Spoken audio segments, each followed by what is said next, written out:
மலையாளம்ல இப்படி ஒரு action thriller படமா, அதுவும் தமிழ் டப்பிங்ல ரீசெண்டாக ரிலீஸ் ஆன மார்க்கோ படத்தை பற்றி தான் பார்க்க போகிறோம். இந்த படத்தோட கதை பற்றி பார்த்தீங்கன்னா, நம்ம ஹீரோட தம்பியை வந்து போட்டு தள்ளிடுறாங்க. தன்னோட தம்பி சாவுக்கு காரணமானவங்களை ரிவெஞ்ச் எடுத்தாரா இல்லையா, அதாங்க இந்த படத்தோட மொத்த கதை. ஃபர்ஸ்ட் இந்த படம் இவங்க கொடுக்குற ஹைப் அளவுக்கு இருந்ததா அப்படின்னு சொல்லிட்டு நான் சொல்லிடுறேங்க. மலையாளத்தில் ஹாலிவுட் லெவலுக்கு ஒரு ஆக்ஷன் த்ரில்லர் படத்தை எடுத்திருக்காங்க அப்படின்னு சொல்லிட்டு.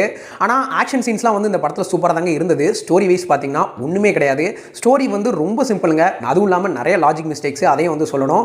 பட் என்ன பொறுத்த வரைக்கும் என்னன்னா, ஃபர்ஸ்ட் ஆஃப் வந்து இந்த படம் வந்து கொஞ்சம் ஸ்லோவாக தாங்க போகும். ஃபர்ஸ்ட் ஆஃப் அந்த இன்டர்வலில் தாங்க சூடு பிடிக்கும். அதுக்கப்புறம் செகண்ட் ஆஃப் வந்து ஃபுல் அண்ட் ஃபுல் ஆக்ஷன் சீன்ஸ்லாம் சொல்லவே தேவையில்ல.